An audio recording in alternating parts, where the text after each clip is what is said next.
नमस्कार नमस्कार, मेरा नाम है राजीव कुमार बजाज एनआर के भी, और मैं हूं इस वक्त एडवोकेट प्रदीप नंबियर जी के साथ। प्रदीप जी नमस्कार। नमस्कार सर, नमस्कार। और प्रदीप जी और मैं, हम दोनों कहाँ पर है? नेशन नाउ पर। हम नेशन नाउ हमेशा हमेशा आपके साथ नेशन नाउ।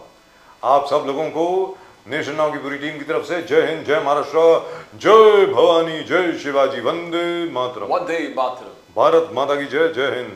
जय Hind. So Pradeep ji, all Marathas are Kunbis and all Kunbis are Marathas. बिल्कुल। And, Here and all Marathas are OBCs.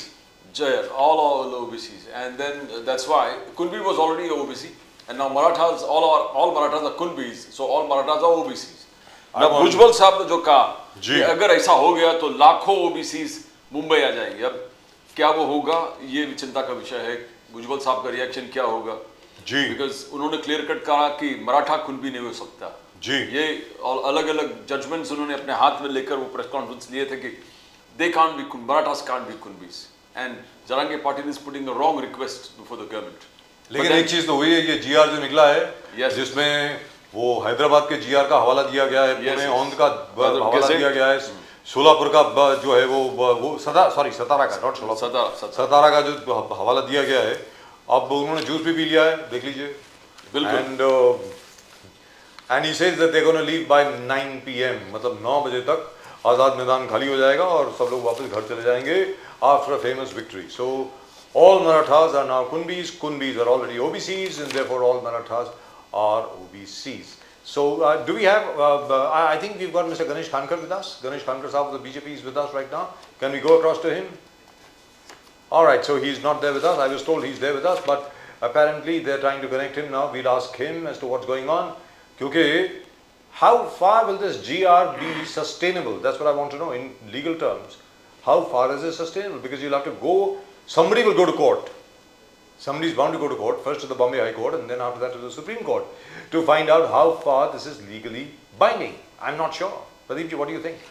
It is always going to be a complex problem because one of the solutions, though आप शरद पवार जी को कुछ ना कुछ भला बुरा करते रहेंगे, but he said it is always center's domain. It's not within the state. The state chief minister can't do anything about it. Yes. It has to be the center, because center has to bring a constitutional amendment and then that has to be ratified. Yes. Now, if these things and state doesn't have the power to it, no Sharad Pawar can do it, no Devendra Fadnavis can do it. He was very absolutely clear on that particular thing. Yes. And we all know it. It is beyond the purview of a state.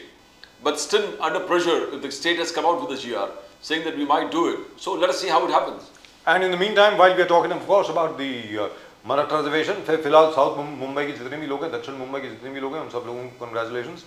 आज मोर्चा खत्म हो गया, तो आप लोगों की जो रोजमर्रा के जीवन में जो बाधाएं आ रही थी, अब नहीं आएंगी, तो लोग वापस जा रहे हैं घर पे। So congratulations to you.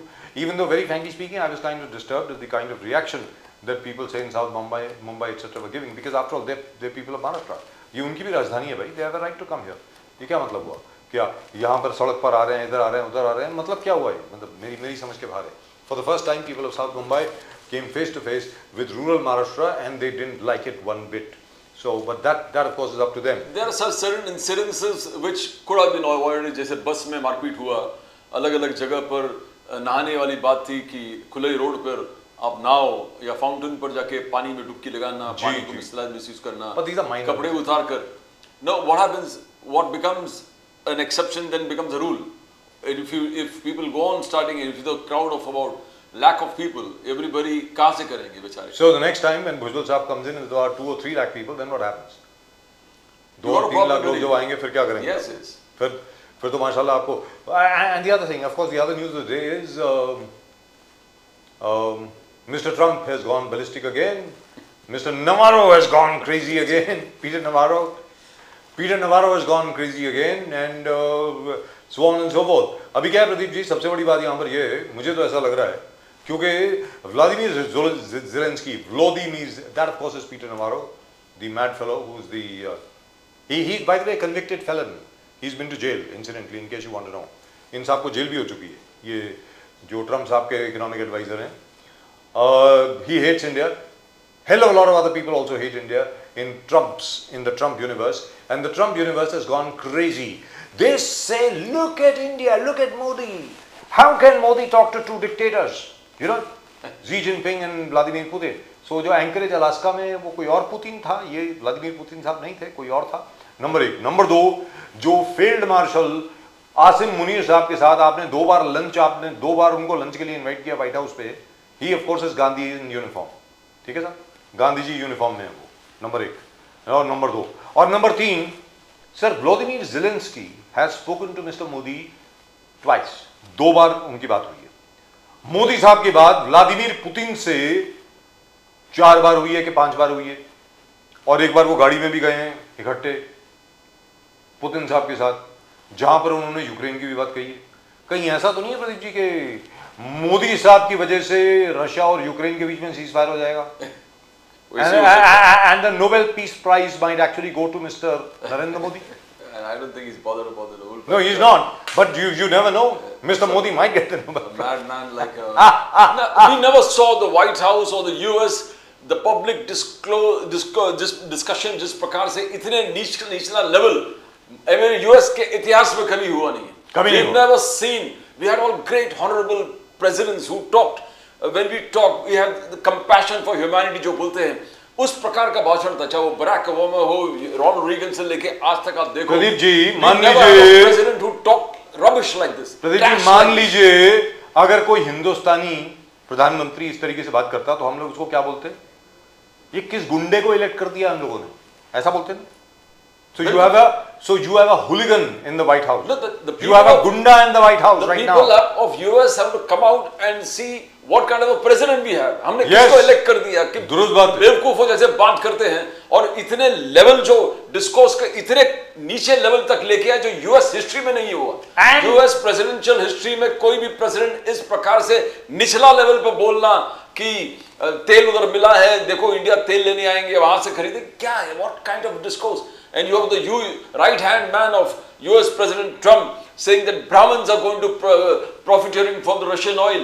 Even if he was saying कुछ नाम लेके कहते कि कुछ business houses को लाभ होता है, आप उसको इंक्वायर कीजिए, that was acceptable. But Brahmins, अब क्या?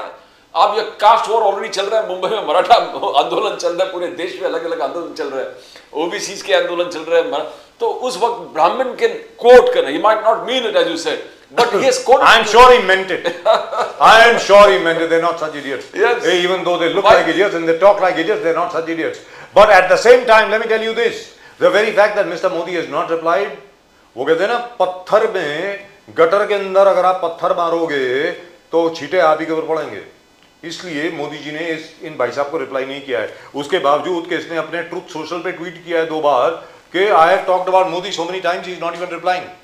That's what he said. The dead economy, Modi did reply to me, reply yesterday when he came. He said 7.8 का growth है.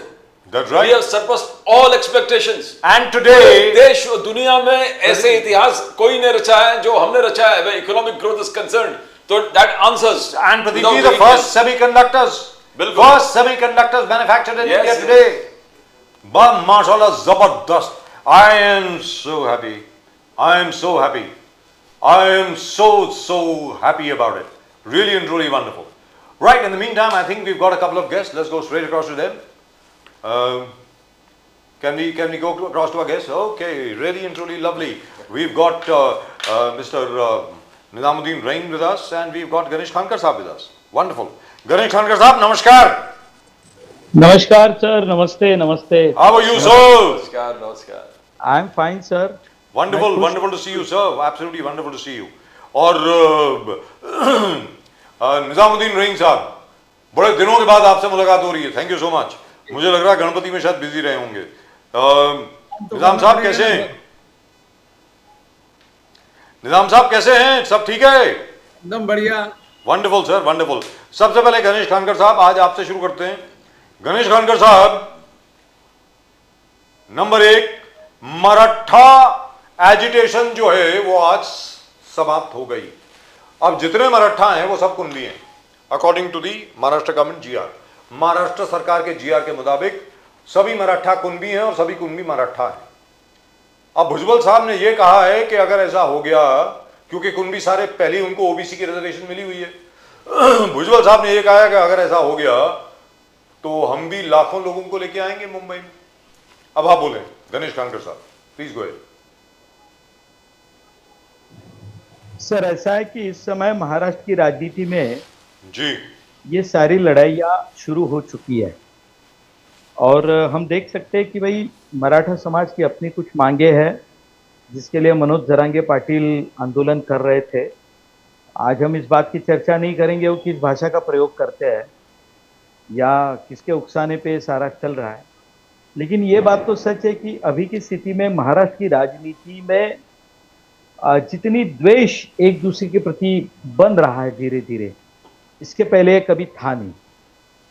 गए 4 दिनों से राजीव जी हम बार बार ये बात कह रहे थे कि जो नेता मनोज जरांगे पाटिल जी के यहाँ जा रहे हैं और उन्हें सपोर्ट घोषित कर रहे हैं, एक बार वो अपनी भूमिका ये बता दे कि भाई इसके बाद जो ओबीसी समाज की जो मांगे होगी उनमें जी इनकी क्या भूमिका होगी। लेकिन आप जी देखेंगे तो सारे नेता या इसमें अंबादास दानवे जी हो जी या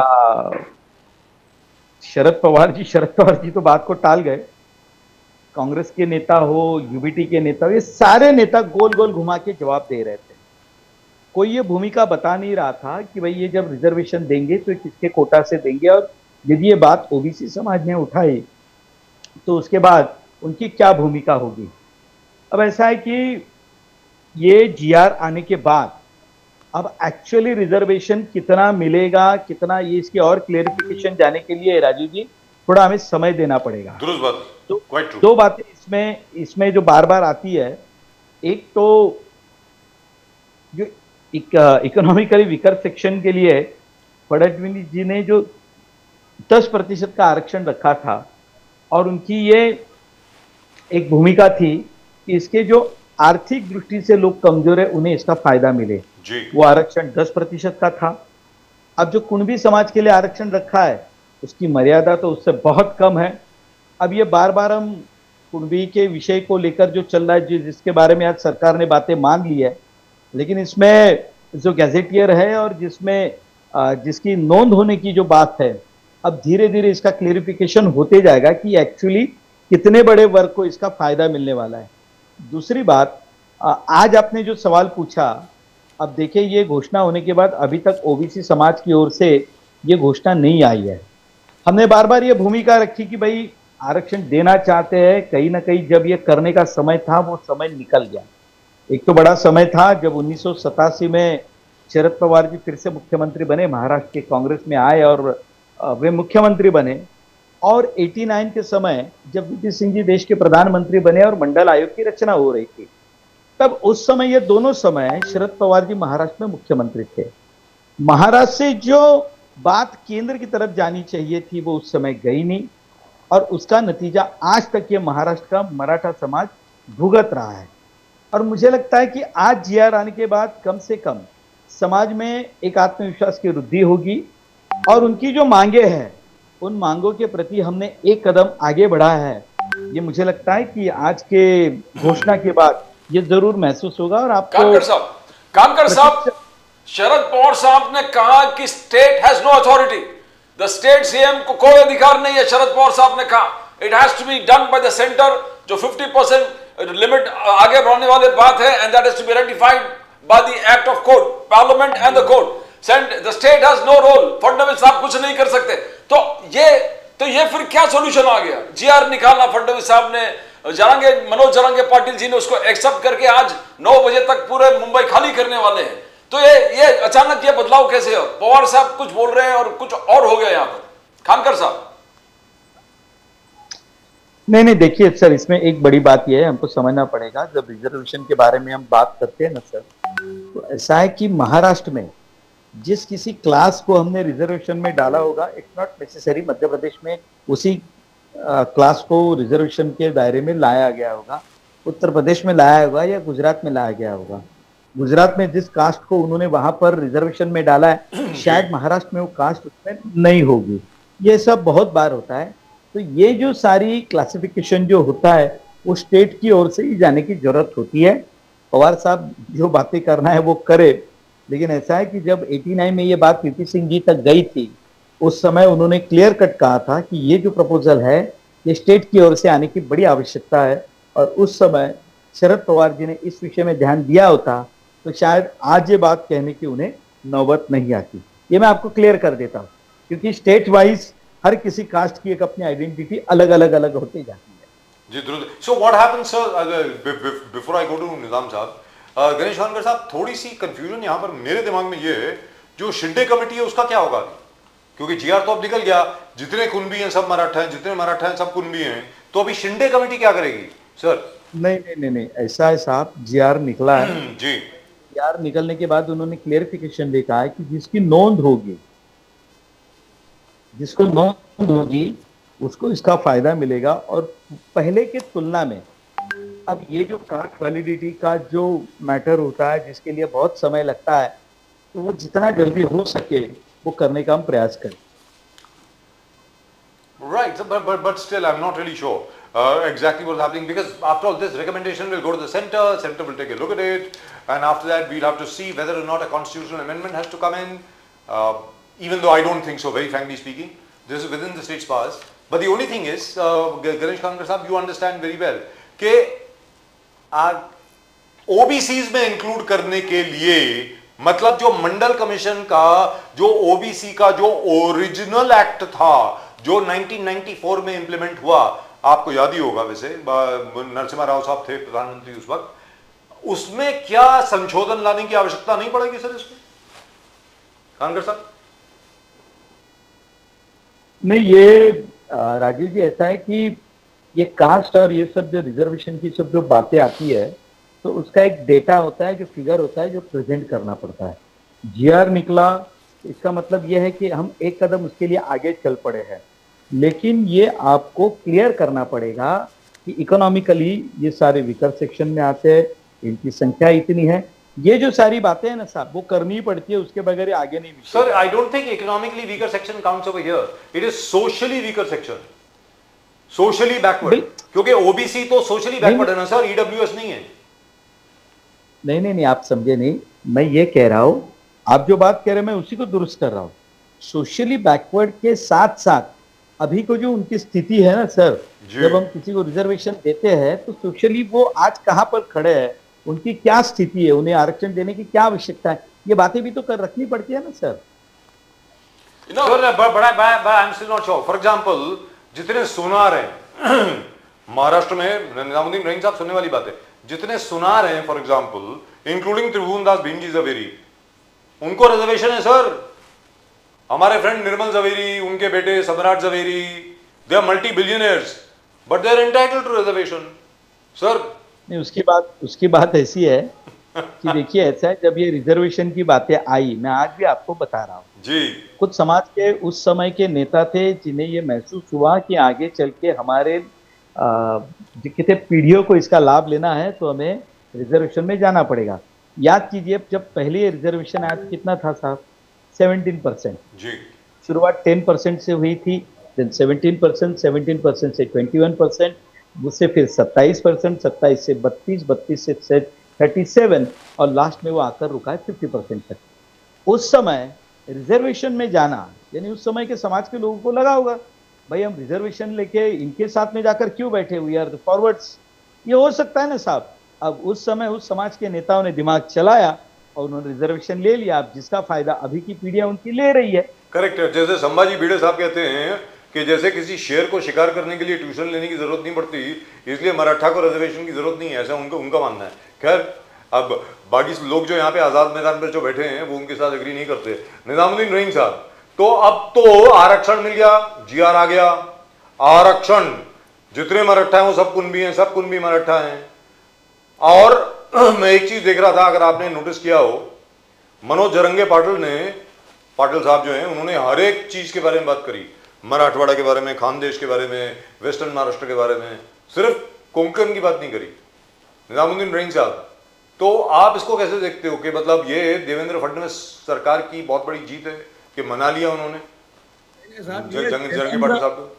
ये देवेंद्र फडणवीस सरकार की सबसे बड़ी हार है। अच्छा। देवेंद्र फडणवीस साहब और मोदी साहब दोनों में बीच की थोड़ा सा जुड़ेगा, ये बेवकूफ बनाने का काम कर रहे हैं। आपको पता है कि इस तरह के रिजर्वेशन अलग अलग सरकारों में जहां जहां दिए गए, उसके बाद जब वो सुप्रीम कोर्ट जाते हैं तुरंत उठा के फेंक देते हैं। महाराष्ट्र में भी, आंध्र में भी, जहां जहां आया। शायद इससे बड़ा झूठ और क्या हो सकता है कि वो डर गए। कल आपने देखा होगा कि पहली बार एक आंदोलन ऐसा हुआ जिसमें जजेस को इन्वॉल्व होना पड़ा। वो लोग जजेस की कुर्सी तक कल पहुंच गए और उसके बाद जज साहब को ये धमकी देनी पड़ी कि अगर आप नहीं चलाएंगे तो ये मुझे बंद करना पड़ेगा और आदेश देना पड़ेगा। उसके बाद जब जारंगे पाटिल से बात हुई तो जारंगे साहब ने सीधा सीधा कहा कि अगर मेरे साथ टकराओगे तो अभी तो हम 5 लाख आए हैं, हम 5 करोड़ भी आ सकते हैं और हम इस सरकार को सबक सिखा सकते हैं। तो डर बस ये सरकार जो है 1 मिनट में निर्णय लेके कि भाई सारे वो निजाम हैदराबाद के यहाँ का एक गजट है उसको देख लेंगे और इससे बना के सारे लोगों को हम कुनबी घोषित कर देंगे और वो हम रिजर्वेशन दे देंगे। लेकिन इनको अच्छे से पता है कि सुप्रीम कोर्ट में एक दिन में 1 घंटे भी नहीं टिकने वाला। जब इनके हाथ में गोल थी, जब ये कर सकते थे, वो दौर था, अगर आपको याद हो आपके चैनल पर डिबेट हुआ था, सारे बीजेपी के नेता थे, जब इन्होंने पार्लियामेंट का स्पेशल सेशन बुलाया था, सर याद है आपको? जी जी जी। उस स्पेशल सेशन में महाराष्ट्र राज्य सरकार ने, फडणवीस जी ने पूरे महाराष्ट्र के सामने ये प्रॉमिस किया था कि केंद्र से हमारी बात हुई है और वो सेशन इसीलिए बुलाया जा रहा है कि इसको हम संसद में पास करके लाएंगे, फिर सुप्रीम कोर्ट में ये टिकेगा। ये बात उस जमाने में उन्होंने कही थी। उस दिन जब इनको दबाव पड़ा कि हम ये नहीं करने वाले, क्योंकि ये बेईमान लोग हैं, ये कभी भी मराठों को रिजर्वेशन देना नहीं चाहते, ये इससे बड़ा झूठ और कुछ नहीं होगा। ये जो आज डॉक्यूमेंटेशन दिखा रहे हैं सर, ये डर है उस जरंगे पाटिल का कि उस डर से ये सरकार टूट गई। आप मुंबई, मैं साउथ मुंबई में रहता हूं सर, साउथ मुंबई में 5 दिन हुआ हम अपने ऑफिस नहीं जा सके सर, पूरा इलाका सीज कर दिया लोगों ने, आके बंद कर दिया। यहां तक कि हाईकोर्ट हमारे करीब में, हाईकोर्ट में घुसने नहीं पाए जजेस। तो ये उस डर का नतीजा है कि आनंद फानंद में इन्होंने आज जैसे डिसीजन हुआ इमीडिएट इन्होंने एक जीआर बनाया और निकाल, उनको मालूम है कि जीआर उड़ जाएगा जब ये सब चले जाएंगे। सर पहले 1 मिनट, उसके बाद वो सुप्रीम कोर्ट जाने से पहले जिस संसद में इन्होंने बहस कराई थी माननीय प्रधानमंत्री जी ने, अगर माननीय प्रधानमंत्री में दम होता और उनकी नीयत साफ होती, मैं ये कह रहा हूं उनकी नीयत साफ नहीं है सर, अगर नीयत साफ होती तो उसी दिन संसद में बैठकर इनको पास कर लेना चाहिए था। जो उसका लिमिट है 50% का, उससे आगे उसको बढ़ाकर जाना चाहिए था। और उसके बाद जब संसद पास करके कानून बना देती तो सुप्रीम कोर्ट में ऑटोमेटिक कोई झगड़ा ही नहीं था, जो रिजर्वेशन देते उड़ जाता। अब इसके बाद तुरंत दूसरा जो घटना होगी 2-3 दिनों में, भुजबल साहब का स्टेटमेंट आ गया, इन्होंने सुन लिया होगा, उन्होंने पूरा धमकी दी है। कल भुजबल ने अगर मुंबई पर चढ़ाई किया, क्या ये राज्य सरकार से इस्तीफा देके भुजबल को अरेस्ट करके जेल भेजेंगे, या ये सरकार निकम्मों की तरह बैठी रहेगी कि सिर्फ शहर को बंधक बना दीजिए? करोड़ों लोग जो है बर्बाद हो रहे हैं, बच्चे स्कूल नहीं जा सके, जो जहां फंस गया उसकी क्या हालत हुई है, ये कभी सोचा है इन्होंने? ये इतने निकम्मे लोग हैं कि राज्य से इनका पूरा प्रशासन जो है बीटी स्टेशन पे जाम हो गया, ना कोई आ सका ना कोई जा सका। ये इनकी व्यवस्था थी, ये सरकार है। अगर ये सरकार है तो इन्हें डूब मरना चाहिए।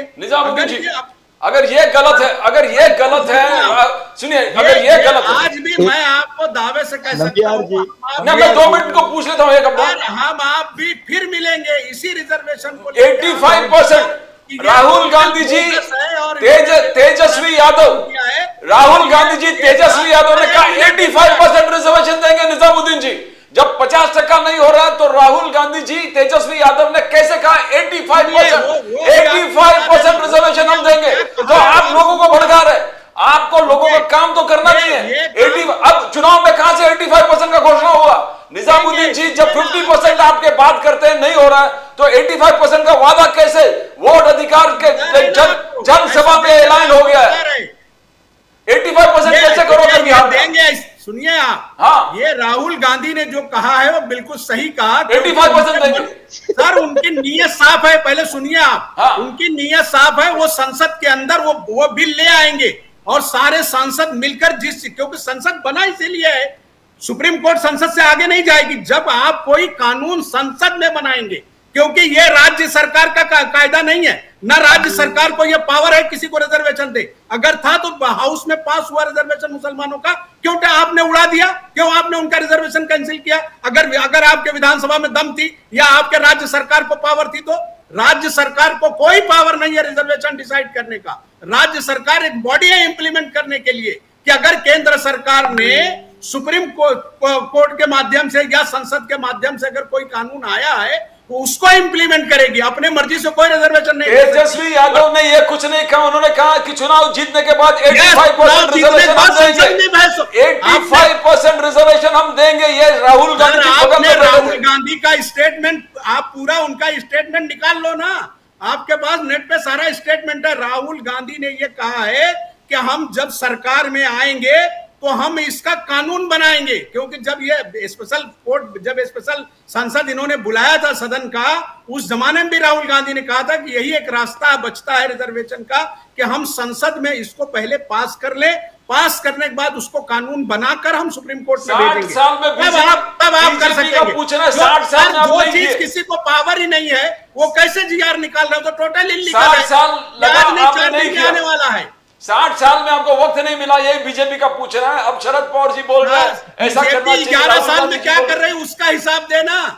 बीजेपी 11 साल में क्या कर रही है वो हिसाब तो दे। कांकर आप साहब दूसरे ने- को पूछते हैं, आप दूसरे से पूछने से अच्छा 11 साल आपके लिए कम होते हैं क्या? जी। 11 साल में आपने क्या किया? देश को बर्बादी के कगार पर डाल दिया, हर जातियों को एक दूसरे से लड़ा दिया। राइट, आज जो है so आप लड़ा दे रहे हैं, कुणबी और जो है मराठा को, दलित और ओबीसी को आप लड़ा रहे हैं। आप 4 दिन के बाद महाराष्ट्र की हालत देखना, ओबीसी का जब यहां मोर्चा आएगा मुंबई में, उसके बाद सरकार क्या करेगी, कहां मुंह छिपाएगी वो? उनको बात करनी चाहिए, उनको उसके लिए स्पेशल सत्र बुलाना चाहिए, चाहे राज्य में बुलाएं चाहे केंद्र में बुलाएं, उसका डिस्कशन करके सरकार के साथ चर्चा करना चाहिए। राइट, आप लेट मी गो डर के मारे- टू गणेश खानकर साहब। जी गणेश खानकर साहब, आपने सुना, आपने उंगली भी उठा रखी है, हाथ भी उठाया, आपने कुछ कहना चाह रहे हैं आप, बोलिए सर प्लीज। हाँ, मतलब राजीव जी, मुझे कभी कभी थोड़ा एक बात का आश्चर्य भी लगता है कि मेरे कांग्रेस के मित्र जो है किस बात से परेशान है, मेरी समझ में नहीं आ रहा है। यदि हम रिजर्वेशन नहीं देते तो बोलते ये सरकार निकम्मी है, हमने रिजर्वेशन दिया तो बोलते ये सरकार निकम्मी है। जी भाई हम करें तो क्या करें? अब ये कहते हैं कि मैं हाई कोर्ट में नहीं पहुंच पा रहा था, मैं 5 दिन मेरे घर में था।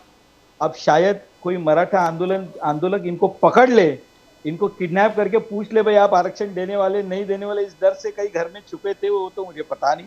100% जब- देने वाले सर। अरे सुनिए ना साहब, अरे आप सुनो ना क्यों उनको, परेशान? निजाम साहब सुनिए ना, निजाम साहब उनको सुनिए ना, उन्होंने आपको इंटरप्ट नहीं किया ना, बोलिए गणेश सुनिए। खानकर जी बोलिए। अब जब इनका ये कहना है कि राहुल गांधी जी और तेजस्वी जी बिहार में 85% देंगे, तो बोले हम संसद में प्रस्ताव लाएंगे। साहब यानी ये क्या बच्चों जैसी बातें कर रहे हो साहब? आप बच्चे है नहीं। प्रस्ताव लाने के लिए उसमें सत्ता में होना जरूरी होता है। जी दूसरी बात, संसद में यदि कोई प्रस्ताव आए और समझो उसमें कोई दिक्कत हुई तो जेपीसी के पास जाता है। जेपीसी में बात रखने के लिए आपके पास तर्क होना पड़ता है, आपके पास तथ्य होने पड़ते हैं।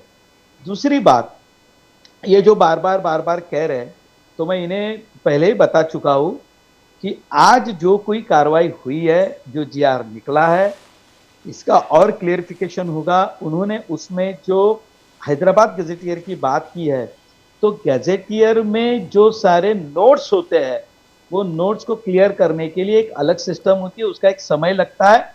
अभी तक जो बात हुई थी कि गैजेटियर में जो सारी बातें हैं, जी। वो वैलिडिटी के लिए जितना समय लगता है, वो वैलिडिटी का समय कम करके उन्हें जल्द से जल्द ये वैलिडिटी के कास्ट सर्टिफिकेट मिले और उसको वो हैदराबाद के गैजेटर के साथ जिनकी कुणबी के नाते वहां पर नोट हो, जहां लिखा होगा, उनको ज्वाइन करके वो उसके साथ कनेक्ट करने का काम जो पहले हो रहा था उससे कई गुना राजीव जी अब तेजी से काम बढ़ने वाला But the only problem that I foresee, very frankly speaking, sir, is that there are two things here. Number one, this is not going to take 2 months. It is going to take at least a year, minimum. क्योंकि इतनी ज्यादा documentation, इतनी ज्यादा बाकी सब चीज करना इतने जल्दी नहीं होने वाला। नंबर 1। नंबर 2, मैं जब भी, सर पूरी बात सुन रहे, दूसरा हाँ, छोटा सवाल है। मैं जब भी मराठा आरक्षण के लिए जितने भी लोग बड़े इच्छुक हैं उनसे बात करता हूं, मैं उनको ये बोलता हूँ, यार तुम किसके लिए, what are you agitating for? क्योंकि नौकरियां हैं नहीं, जॉब्स में कहां पे आपको रिजर्वेशन मिलने वाला है। नंबर 2, जहां तक एजुकेशनल इंस्टीट्यूशन का सवाल है, दे आर ऑल्सो लिमिटेड। वहां पर जो आपको एडवांटेज लेना है बहुत कम लोगों को मिलेगा।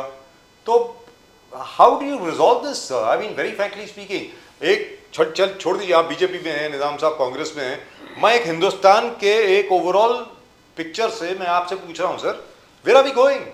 सर आप बताइए ना, ये आरक्षण से क्या फायदा मिलने वाला है इनको? सर अगर बल्कि कुणबी समाज जो है, दे आर कल्टिवेटर्स, फार्मर्स, अगर बल्कि वो फार्मर्स के लिए एजिटेशन करते, ये बोलते कि भैया ये फार्म मुझे ये चाहिए, ये चाहिए, ये चाहिए, R&D मुझे ये चाहिए, सरकार मुझे ये सब चीजें दे, I would have been so happy. What do you think Khankar sahab? Sir आपका फ्रेम बिल्कुल फर्स्ट क्लास है, बहुत बढ़िया है, प्लीज डोंट एडजस्ट, बहुत बढ़िया लग रहे हैं, बोलिए सर। नहीं, मैं बिल्कुल बढ़िया हूँ, लेकिन मेरे कांग्रेस के मित्र के डर से मेरी फ्रेम हिल रही है अभी इस समय। सर आगे वापस आगे निजाम साहब बोलिए ना सर। सर बोलिए। नहीं, ऐसा है राजीव जी, देखिए कभी कभी इतिहास में कुछ नेताओं की गलती के कारण उसका जो परिणाम होता है ना, पीढ़ियों को भुगतना पड़ता है।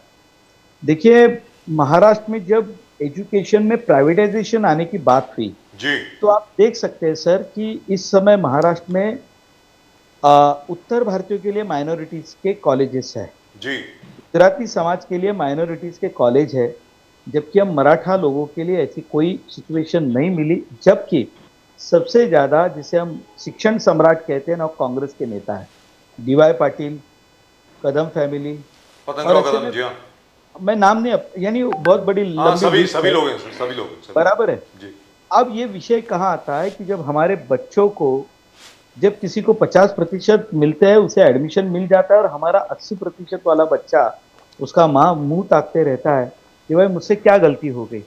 जब प्रमोशन की बात आती है तो उसे, जब वो प्रमोशन नहीं मिलता है तो वो दुखी होता है। जब नौकरी मिलने की बात आती है तो जब एग्ज़ाम होते हैं तो हमारे बच्चों को 100 में से 80 मार्क्स मिलने के बाद भी सामने 50% वाला कोई बच्चा जब नौकरी पा जाता है, तब ये जो आज जो गुस्सा आप जो देख रहे हैं ना एक समाज में, विशेषता ये जो देखिए, ये सारा जो क्राउड था ना साहब, ये मराठवाड़ा का क्राउड था। बीड़, जालना, परभणी, हिंगोली, संभाजीनगर, ऐसे समाज, मतलब वहाँ के डिस्ट्रिक्ट से ज़्यादा लोग इस समय मुंबई में आए थे। जो बात आपने कही थी ना सर कि सोशल एंड इकोनॉमिकली बैकवर्ड, जी तो ये मराठवाड़ा में सर ये दिक्कत बहुत पहले से है, क्योंकि पानी के कमी के कारण, due to lack of irrigation. आप थोड़ा विदर्भ में जाएंगे तो वहाँ पे ये सारी स्थिति थोड़ी सुधरी हुई है, लेकिन मराठवाड़ा में आज भी वही दिक्कत है। ये जो ज़्यादा जो दिक्कत हो रही है ना राजीव जी, ये एजुकेशन के कारण हो रही है कि जहाँ हमारे बच्चों को एडमिशन नहीं मिलते, उसके कारण वो समाज में गुस्सा है जो हम बार बार देखते हैं। और आपने जो बात कही ना साहब कि ये जब प्राइवेटाइजेशन महाराष्ट्र में 85 के बाद शुरू होगा, आपने देखा होगा व्हेन वसंत दादा Patil was the chief minister of Maharashtra, yes ये प्राइवेटाइजेशन शुरू हुआ। अब इस पर मेरे कांग्रेस के मित्र कहेंगे कि वो उस समय तो हुआ, लेकिन आप निकम्मे हो या ये कुछ हमेशा गालियां देते रहते हैं। अब ऐसा है ना साहब कि गलती उस समय हुई जिसका परिणाम आज हम भुगत रहे, सर हमारी पीढ़ियां भुगत रही है। अब इसलिए मैंने कहा कि उस समय रिजर्वेशन में जाने के लिए कुछ समाज के नेताओं ने अपने समाज को समझाया, वो उसमें चले गए, जिसमें कि आपने जवेरी साहब की बात की।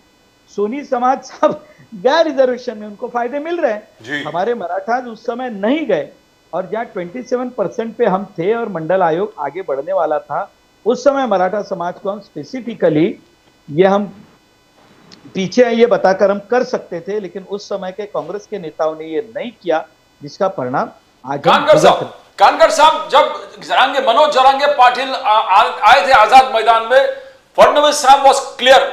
निजामुद्दीन जी एक बार सही कह रहे हैं, फडणवीस साहब ने क्लियर कट कहा कि देखो no Maratha inclusion in OBC, हम मराठाओं को इंक्लूड नहीं करेंगे ओबीसी में। स्पष्ट शब्दों में 5 दिन पहले फडणवीस साहब ने कहा था, बोले हम उनको SEBC जो आपने कहा सोशली इकोनॉमिक बैकवर्ड और EWC में वहां पर अकोमोडेट कर सकते हैं, और मराठा को हम ओबीसी में नहीं डाल सकते। आज ये अबाउट टर्न क्या हुआ?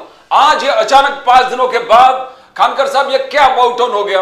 ये कहां से क्या? बिकॉज भुजबल साहब भी बहुत कॉन्फिडेंट थे, बोले कुणबी मराठा नहीं है, मराठाओं में मराठा कुणबी नहीं हो सकता, और अलग अलग जजमेंट्स भी भुजबल साहब अपने हाथ में। तो ये अबाउट टर्न फडणवीस साहब ने क्यों किया खानकर साहब? नहीं देखिए, आप एक तो नंबियार जी, मैं एक बात क्लियर करता हूँ। देखिए आप ये बात मुझसे पूछ रहे हैं तो आपका सवाल सही है, लेकिन ये कांग्रेस के जो प्रवक्ता है उनकी बातें सुन के आप सवाल मत करिए। सरकार नहीं बता रहा हूँ मैं कि सरकार डर गई, वो हुआ। ये ठीक है, महाराष्ट्र में 1-1 लाख मराठाओं के मोर्चे निकले साहब। मैं भी मुंबई में रहता हूँ, मेरे रिश्तेदार पूना में अहिल्यानगर में, जगह जगह पर जहां जहां ये मोर्चे निकले, हमारे गांव से हमने पूरी व्यवस्था करके हमारे भाइयों को उस मोर्चा में भेजा था। साहब कहीं पर भी ना किसी ने किसी की तरफ देखा। 1 लाख मराठा जो हम कहते हैं ना, 2-2 लाख मराठाओं के मोर्चे निकले। साहब किसी ने किसी के ऊपर ना उंगली उठाई, ना किसी को गाली दी, ना कुछ किया। गए 2-4 दिन से जो मुंबई में देख रहे थे, और कल शाम को जिस तरह से कोर्ट ने टिप्पणी दी, जी। और आज सवेरे से पुलिस काम पर लगे थे, लोगों को उन्होंने वहां से निकालना प्रारंभ कर दिया। एक बार सरकार तय कर लेगी ना साहब, तो सब कर सकती है। कांग्रेस को नेताओं को कहने के क्या है, मतलब मुझे अजीब लगता है। 4 दिन से मीडिया कांग्रेस नेताओं को पूछ रही है आपकी भूमिका क्या है। ये गोल मटोल गोल मटोल गोल मटोल, इन्हें लग रहा है कि सारे लोग पागल है, कांग्रेस के नेता होशियार है। ये जब सत्ता में थे साहब इन्होंने नहीं किया, ये जब विपक्ष में रहते तो उन्हें सब कुछ याद आता है, क्योंकि अब लोगों ने तय किया कि आने वाले 10-20 साल तक आप विपक्ष में ही रहेंगे। मेरी शुभकामनाएं भी उनके साथ में है। आप वही बैठे रहिए और चिल्लाते रहिए।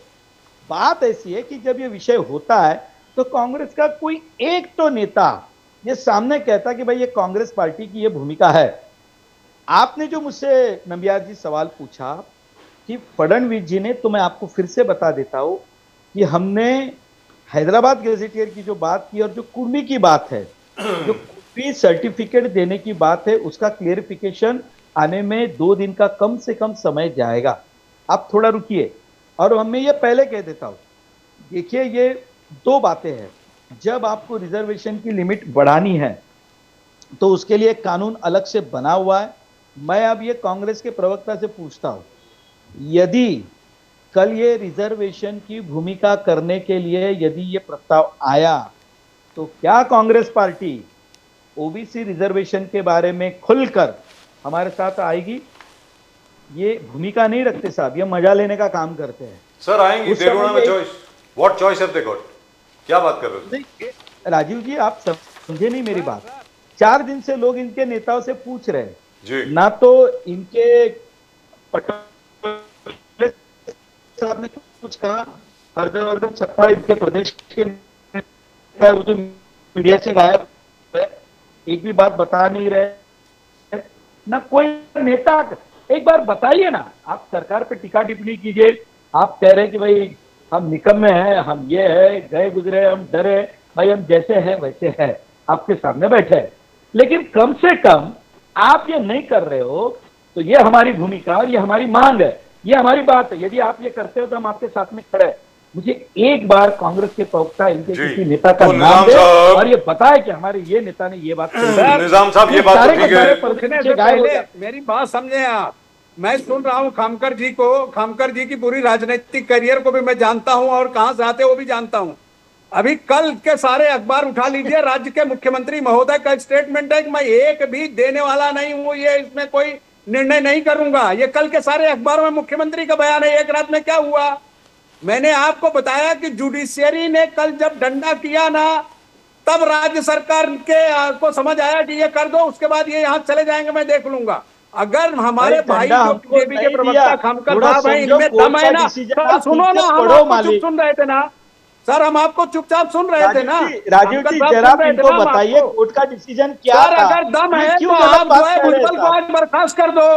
राज्य सरकार के खिलाफ भुजबल का आज बयान आया है। आप में, आपकी सरकार में पंडित जी हमारे जो देवेंद्र फडणवीस जी हैं, अगर उनमें दम है तो भुजबल को सरकार के से बर्खास्त करिए ना सर। और आप जहां तक कांग्रेस की भूमिका की बात कर रहे हैं, कांग्रेस ने अपनी भूमिका साफ स्पष्ट कर दी कि राज्य सरकार को यह पावर नहीं है रिजर्वेशन देने का, तो आप किसको बेवकूफ बना रहे हैं सर?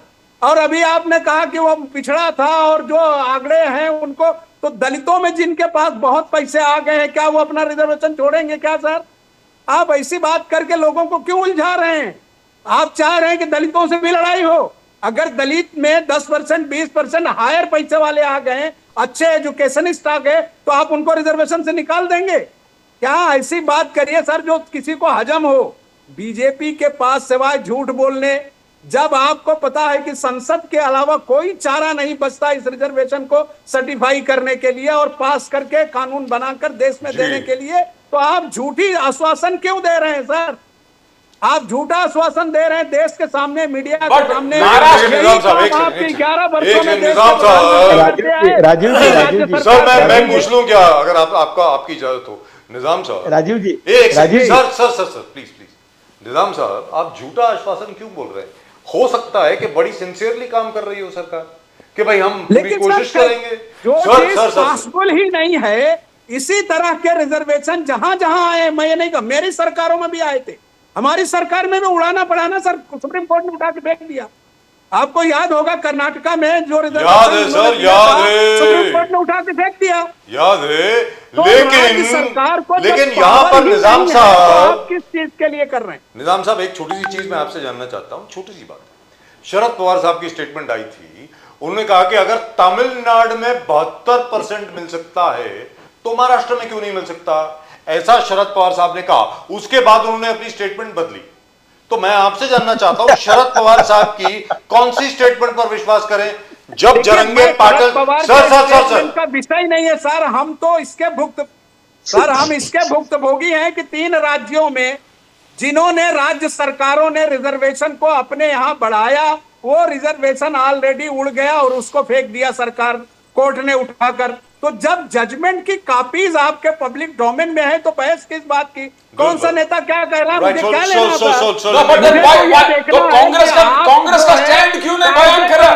महाराष्ट्र में कोई भी कांग्रेस लीडर अपना बयान क्यों नहीं दे रहा?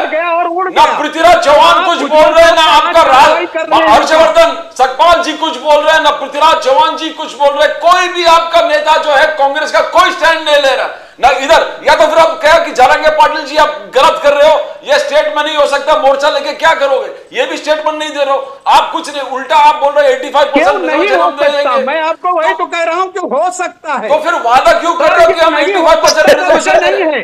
अगर राज्य सरकार ईमानदार है तो राज्य सरकार को मगर आपका ईमानदारी किधर है? आप क्यों नहीं करते हो? आप अपनी मर्जी, आप मनोज जरंगे पाटिल जी को क्यों नहीं करते हो? गलत मोर्चा लेके आ रहे हो और 100% संवैधानिक है।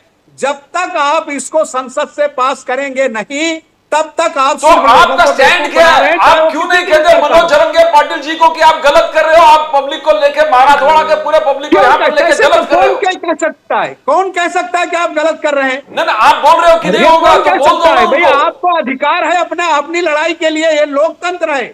अगर लोकतंत्र में कोई भूमिका किसी क्या है साहब, वो लेकिन आपका रोल कांग्रेस का रोल महाराष्ट्र में क्या है? कल ऐसा कौन सी थ्योरी थी मुख्यमंत्री के पास कल कि जो सारे अखबारों को उन्होंने स्टेटमेंट दिया, सारे अखबारों ने कल प्रिंट किया है? तो महाराष्ट्र कांग्रेस का भाई कोई स्टैंड नहीं है। सरकार क्या महाराष्ट्र कांग्रेस का पास कोई स्टैंड नहीं है, कोई स्टैंड नहीं है महाराष्ट्र कांग्रेस का।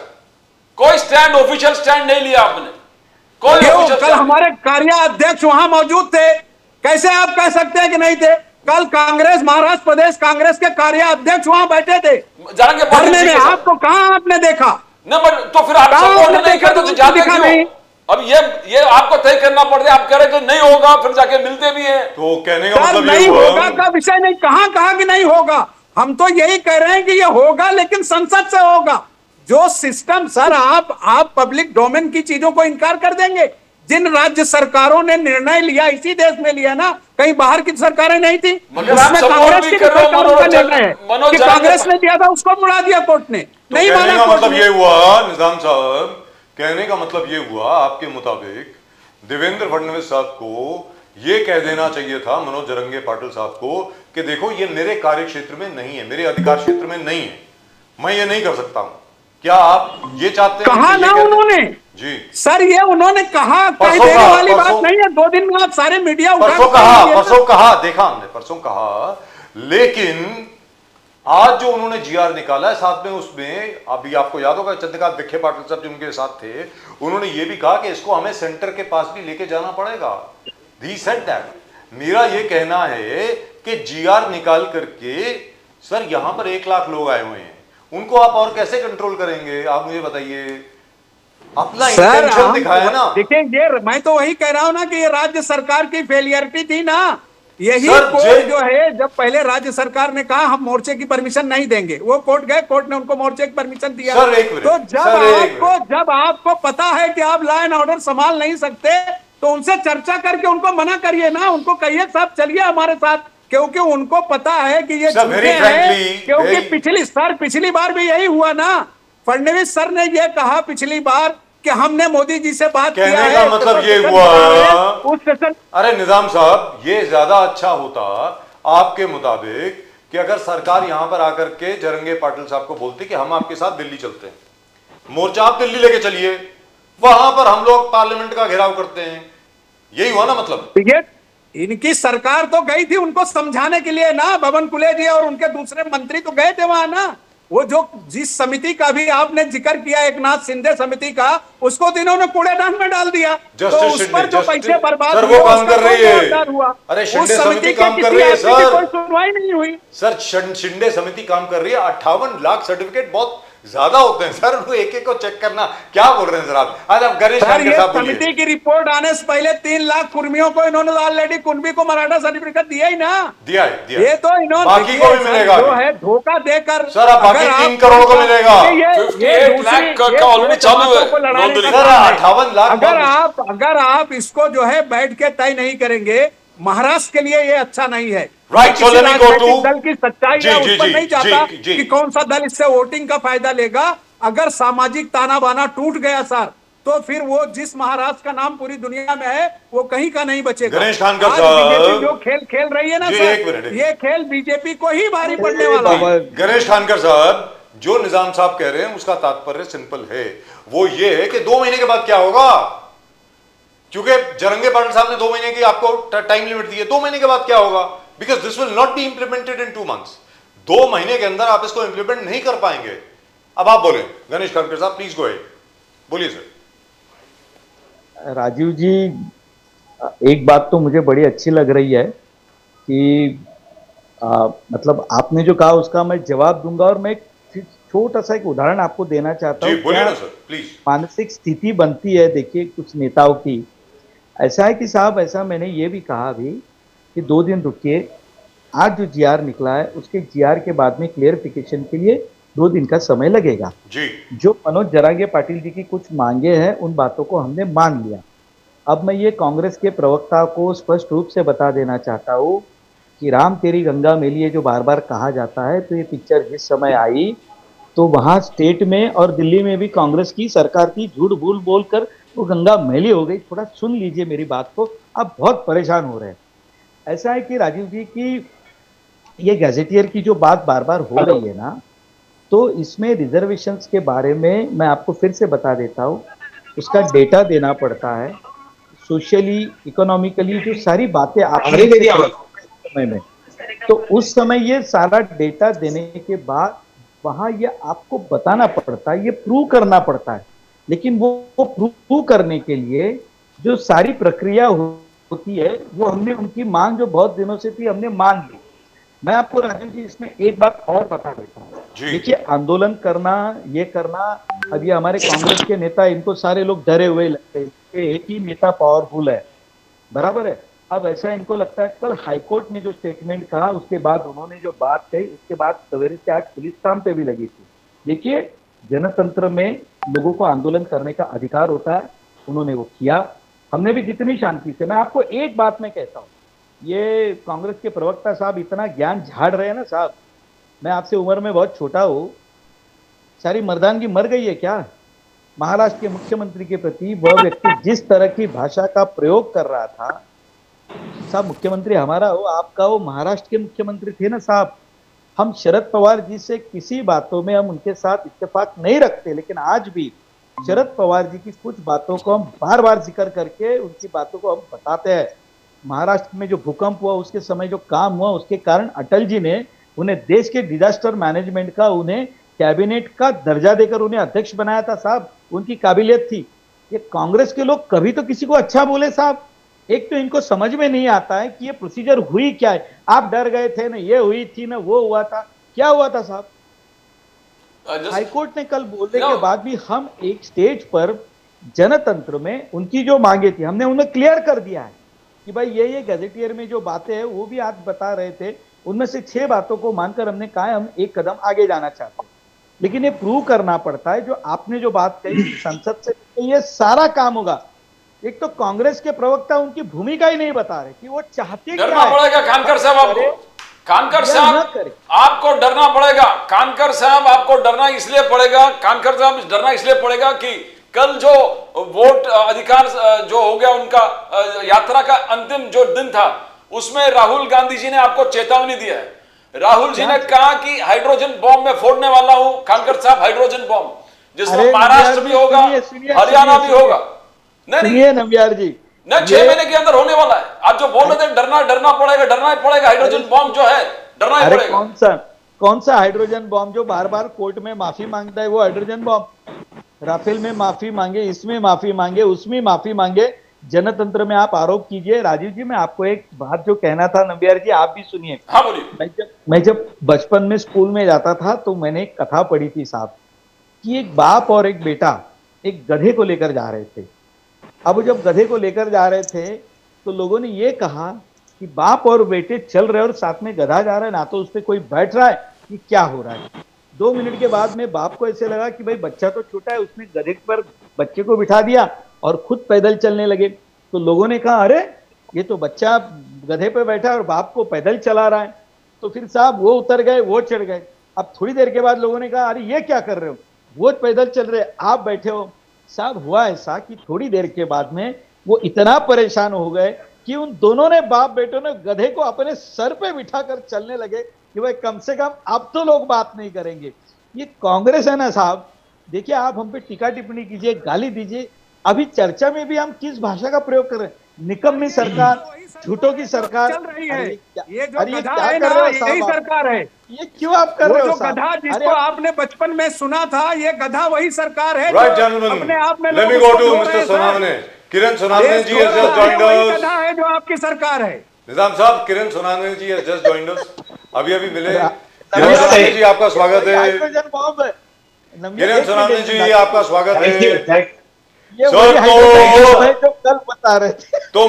तो मराठा आरक्षण हो गया मतलब, किरण सोनाने साहब?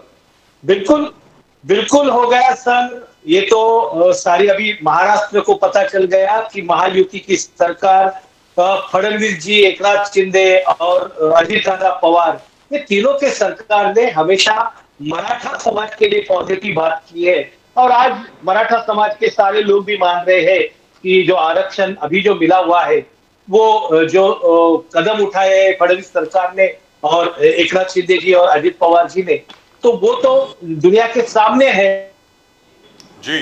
सोनवणे साहब, जब आंदोलन चल रहा था, राज ठाकरे साहब एकनाथ शिंदे जी की आलोचना करना, देखो एकनाथ शिंदे जी को जवाब देना पड़ेगा कि गए बार थाने में रोक लिया था, आज क्यों इधर आए, और क्या फिर अलग अलग फूट, महायुति में फूट है, फडणवीस साहब को दबाने के लिए एकनाथ शिंदे जी का पूरा रचना है, ये पूरे मराठाओं को एकत्रित करके। तो क्या है ये बार बार एकनाथ शिंदे जी पे आरोप लगाना, किस प्रकार से आप देखते हो?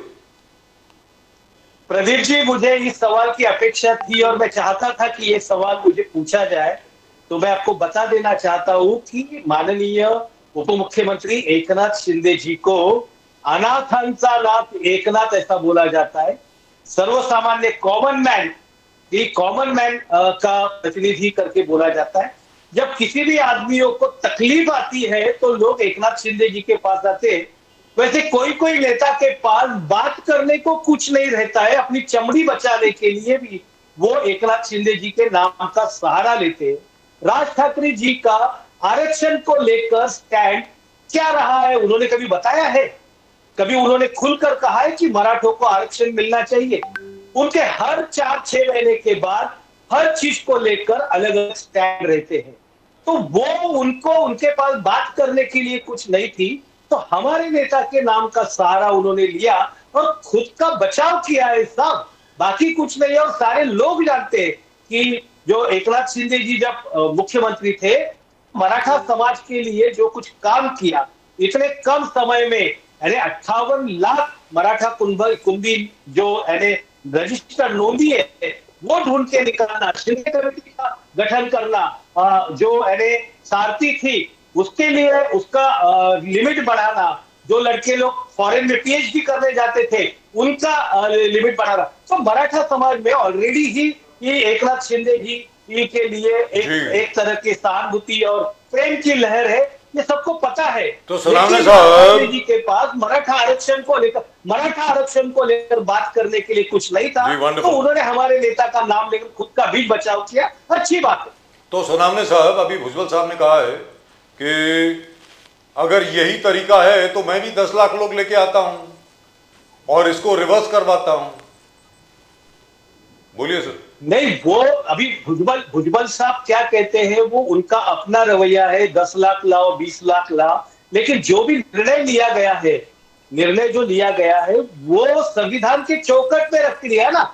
अधिवक्ता थे, कमिटी जज थे, सारे लोग थे, और जो भी आश्वासन मनोज जरांगे पाटिल को दिया हुआ है वो तो टेस्टेड कोर्ट में तो जाएगा ना, कोर्ट में टेस्ट तो होगा ना। तो ये सब बातें के लिए तो इतना टाइम लगा ना, नहीं तो कोई भी ऐसा उठा के तुरंत थोड़ी देता। और मराठा समाज के इसमें हम लोग महायुति जो है हमेशा तेवर में रही है, उनको जो भी कुछ फायदा हुआ है अभी तक। अन्ना साहेब पाटिल का महामंडल जो है वो भी फडणवीस साहब के टाइम पे बना हुआ था। कांग्रेस ने दिया क्या है मराठा समाज को, एक उदाहरण के लिए तो बताइए। लेकिन किरण सोनावने साहब, दूसरी चीज क्या है कि परसों आदरणीय सम्माननीय, परसों नहीं सैटरडे के, I think it was on Saturday, was it yesterday, I am not sure, कि देवेंद्र फडणवीस साहब की स्टेटमेंट आई थी कि भाई ओबीसी में से तो मैं रिजर्वेशन नहीं दे सकता, लेकिन अभी तो मिल गया। बिकॉज क्या है कि सारे मराठा अगर कुंभी हैं और सारे कुंभी मराठा हैं, कुंभी समाज को तो पहले से ही OBC, they are already registered as OBC और classified as OBC, sorry the word is classification. तो अगर सब मराठा कुंभी हैं तो ओबीसी में रिजर्वेशन मिल गया उनको। सर बहुत सारे लोगों को आरक्षण का अध्ययन नहीं होता है। अभी मैं इस आरक्षण को लेकर कई जगह पे व्याख्यान दे चुका हूं, तो मुझे आरक्षण की पूरी फ्रेमवर्क पता है। मनोज जरांगे पाटिल जी का क्या कहना था कि मराठे कुणबी है, मराठा कुणबी है और 58 लाख नोंदी मिल चुके हैं जी। 58 लाख लोगों को मराठा कुणबी का सर्टिफिकेट मिल चुका है, उनको उनके सहूलतें मिल चुके हैं, कई लोगों ने उस लेकर ओबीसी का आरक्षण ले चुके हैं। तो इसमें अभी बचा क्या है? जब कुणबी करके उनकी नोंद होगी तो उनको ऑटोमेटिकली ओबीसी का आरक्षण तो मिलने वाला है ना। आरक्षण देखिए, एसपी एसटी और ओबीसी दो ही आरक्षण है, तीसरा आरक्षण जो है वो ईएलडब्ल्यू का है, जो इकोनॉमिकल वीकर सेक्शन का है, वो अलग टाइप का है, वो इकोनॉमिकल बैकवर्ड लोगों के लिए। मराठा की जो व्याख्या है कुणबी या ओबीसी करके शुरू हो चुकी है, उनको कुणबी सर्टिफिकेट मिल गया तो उसमें से नहीं मिलेगा, इसमें से नहीं मिलेगा। तो ये जो बातें हैं भुजबल साहब अपनी राजनीति चमकाने के लिए शायद कर रहे होंगे, तो वो उनके पास रहे। मैं देवेंद्र फडणवीस जी की बात कर रहा हूं। फडणवीस साहब ने ये स्टेटमेंट दी कि I cannot grant reservation from the OBC category to Maratha. ऐसा उन्होंने बोला कि भाई वो एससीडब्ल्यूएस में दे चुका हूं। ओबीसी नहीं है, देखिए जो ओबीसी नहीं है उनको ओबीसी कैटेगरी से नहीं देंगे, लेकिन अगर मराठा कुणबी और ओबीसी है तो सरकार को देना पड़ेगा, नहीं तो बात देना। तो मराठा को जस्ट प्ले ऑन वर्ड्स, मतलब अब मराठा नाम की कोई जात नहीं रहेगी, सब लोग कुणबी हैं, कहने का मतलब ये हुआ। अब महाराष्ट्र में कोई मराठा नहीं है। नाम की वैसे भी देखिए, मराठा नाम की वैसी कोई जात भी थी नहीं साहब, नहीं होती। I agree with you, yes sir. Maratha उस टाइम पे छत्रपति शिवाजी महाराज के टाइम पे जाति व्यवस्था से ऊपर उठने के लिए, स्वराज्य के लिए जो लड़ता था उसको मराठा कहा जाता, उसको मराठा कहा गया। कुणबी था, शिरोशिंपी था, सुतार था, निचले समाज के बागा धनगढ़ भी थे, लोहार भी थे, करेक्ट मराठा कहते थे। करेक्ट। 96 का। Let me go across to Ganesh Khankar sahab. Ganesh Khankar साहब ने उंगली उठाई है, बोलिए सर। नहीं, उसमें सर ऐसा है कि उस समय जो लड़ाइयाँ होती थी ना राजीव जी, तो उस समय ये बात होती थी कि जो परमानेंट सोल्जर्स होते हैं उन्हें उस समय राजा की तरफ से तलवार दी जाती थी और घोड़ा दिया जाता था। जो परमानेंट मतलब जो राजा थे उनकी सेवा में रहते थे। कुछ किसान ऐसे होते थे जो लड़ाई के समय वो लड़ाई के लिए आ जाते थे। ये दो डिफरेंसेस थे, the permanent soldiers and the temporary soldiers. जो परमानेंट सोल्जर उस समय बने, जो छत्रपति शिवाजी महाराज के समय उस समय जो अपनी सेवा देने के लिए आए वो मराठा कहलवाए गए। जो साथ में खेती करते रहे वो कुछ लोग कुणबी कहते गए, लेकिन बाद में धीरे धीरे अब ये गांव में मान सम्मान पाटिल की और ये सब, यानी मैं उस भाग से बिलोंग करता हूँ, पूना नगर से, इसलिए मुझे ये सारी बातें पता है साहब कि एक वर्ग व्यवस्था जब तैयार हुई तो ये मराठा गांव की पाटिल की गांव में एक सम्मान की बात जो होती है ये मराठा समाज के पास आई, क्योंकि हम क्षत्रिय में गिने जाते हैं। और इसीलिए ये जो बात आज कुणबी और ये चल रही कि भाई हम पहले से कुणबी थे, तो ये जो डिफरेंसेस आए वो क्यों आए हैं? तो जो उस समय लड़ाई में जो क्षत्रिय समाज वहां पर सम्मिलित हुआ, क्योंकि छत्रपति शिवाजी महाराज के राज्याभिषेक के समय भी यही बात तो आई थी ना साहब। और वही तो काका भट्टे जी ने आकर कुछ बातों का क्लियरिफिकेशन करने के बाद भी तो यहाँ पर शिवराज्याभिषेक हुआ ना भाई। ये बड़ा इतिहास है उस समय का। लेकिन आज जो बातें जो चल रही है ना, जो आप कह रहे हो कि देवेंद्र जी ने ये कहा या ये कहा, तो बात देखिए, उस बात को समझिए कि एक के एक समाज को पूरे के पूरा उसमें हम नहीं कर सकते। आज जबकि कुणबी के नाते मराठाओं की जिनकी नोंद है गैजेटियर में, जिनकी नोंद होगी, कास्ट वैलिडिटी में बैठेंगे, उनको ओबीसी के अंतर्गत ये रिजर्वेशन मिलेगा। ये बात उन्होंने क्लियर कर दी है साहब। आप बात को समझिए थोड़ा। मैं कहूं कि मतलब मराठा हूं और मराठा के नाते हमको रिजर्वेशन, तो ये बात ध्यान से सुनिए, जो कुणबी होंगे, जो डिक्लेयर होंगे, उनको ही वो मिलेगा। हाँ। मैं आपको बता, आज भी कोकण में साहब, कोकण में भोसले, शिंदे, तावड़े, साटम, ये 96 कुड़ी जो मराठा है, उन्होंने क्लियर कट कहा है कि भाई हम अपने आप को कुणबी में कन्वर्ट नहीं करेंगे। बराबर है। राणे, राव राणे, ये सारी जो मतलब मराठा कास्ट है जिनके अपने अपने कुनबे होते हैं साहब, यही बात पूना और नगर में भी है। वहां पे 96 कुड़ी में कुछ ऐसे गांव है जिन्होंने क्लियर कट कहा है कि भाई हम कुणबी नहीं होंगे, क्योंकि हम 96 कुड़ी क्षत्रिय मराठा है, हम अपने आप को उसमें नहीं कन्वर्ट करेंगे। तो ये साहब ये झगड़ा है जो आगे चल के होने वाला है। लेकिन कुछ बातों तक ये क्लियर हुआ है कि कुछ लोगों ने स्पष्ट रूप से कहा है। Anyway, congratulations. But congratulations, sir. You have managed to diffuse a very tense situation. Let me tell you this very frankly. No, but hang on a minute. नहीं, sir, let's admit. Fact remains, people in South Mumbai, जैसे अभी अभी निजाम साहब ने कहा, south Mumbai में हमारे भी जितने लोग हैं, सब लोग यही बोल रहे हैं कि भैया गणपति चल रहा है। सबसे बड़ी बात है कि I feel so good, I feel very good for the police. Mumbai police के लिए मैं सच बोल रहा हूं, मेरे मन में जो जितनी टेंशन थी आज जाके खत्म हुई है। Sir, they were already so stretched. कितने गणपति मंडल में जाके बेचारों की ड्यूटी लगी हुई है, सब कुछ लगा हुआ है। आज भी विसर्जन है सर, शायद गौरी, शायद आज है, आज बिल्कुल हाँ, सर गौरी गणपति का विसर्जन, गौरी गणपति है सर आज। ये पुलिस वाले बेचारे हमारे सर सबकी लीव कैंसिल कर दी, वो घर में जाकर के बेचारा गणपति नहीं मना सकता। But thank God these guys are going today. Let me tell you very frankly, I am very happy about that. I want to ask Nizamuddin जी मैंने बिल्कुल ये कहा। देखिए राजीव जी, इसलिए मैं आपसे जो बार बार कह रहा हूँ, देखिए टीका टिप्पणी अलग बात होती है। जो सत्ता पक्ष में होता है उसकी जिम्मेदारी होती है, जो विरोधी पार्टी में होता है उसकी एक जिम्मेदारी होती है। सरकार की गलतियों को लोगों के सामने रख के हम कहाँ गलत हो रहे वो बताना ही उनका काम है, इसीलिए उनको विरोधी पार्टी में रखा है। अब ये बात अलग है कि कुछ लोगों को आने वाले 10-20 साल वहां बैठना पड़ेगा, लेकिन अपनी भाषा का प्रयोग तो ठीक ढंग से करे साहब। निकम में येन वोन साहब इस तरह की भाषा का प्रयोग न करे। निजामुद्दीन जी से पूछा, हाथ जोड़ के विनती है साहब। निजामुद्दीन जी, आप खानकर साहब के सुने, अब सोनावणे साहब के भी सुने। अब सोनावणे साहब भी आपसे पूछ रहे 60 साल कांग्रेस ने किया क्या? आपने करते तो आज ये दिन देखने पड़ते कि जरांगे पाटिल जब पूरे फौज लेके आते। आपने किया क्या निजामुद्दीन जी, जरा समझाइए सोनावणे साहब। सुनिए नम्बियार जी, ये मनोज जरांगे पाटिल उन 50 सालों में या 60 सालों में जिसकी आप बात करते हैं उसमें से 23 साल माननीय बीजेपी वालों के खाते में ही गया। 60 में से 5 साल अटल जी का ले लीजिए, उसके बाद की सरकारों के ले लीजिए। इसलिए झूठ बोलने की परंपरा बीजेपी की, हमारी नहीं है, क्योंकि उनके पास दूसरा कोई संसाधन नहीं है सिवाय झूठ बोलने की। सोनावणे साहब भी पूछ रहे थे आपने क्या किया रिजर्वेशन का? सर, ये रिजर्वेशन का विषय तो आपने ही बिगाड़ा ना। क्या राज्य के किसी भी दल या किसी ने ये कहा कि मराठों को रिजर्वेशन नहीं देना चाहिए? सबने कहा ना देना चाहिए, लेकिन जो उसकी प्रोसेस है, प्रक्रिया है, उसको तो आप पूरा करेंगे कि आप वही जो भी आए उसके साथ आप वादा कर लीजिए, उसके बाद जो होना हम पर अन्याय भाई। झूठ बोलने की आदत तो बीजेपी की है कि भाई 70 सालों में आपने क्या किया? 23-24 साल तो आपने क्या किया? और 11 साल क्या किया?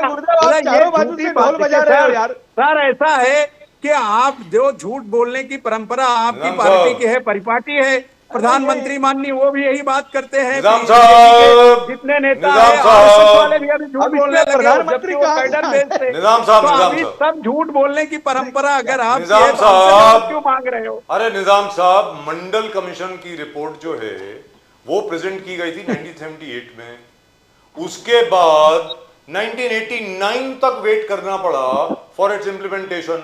सर आपकी बीच में सरकारें थी ना, राजीव गांधी साहब की सरकार थी, आप इंप्लीमेंट कर देते। Who stopped you? और राजीव गांधी जी ने तो मना कर दिया था, मैं नहीं करूंगा।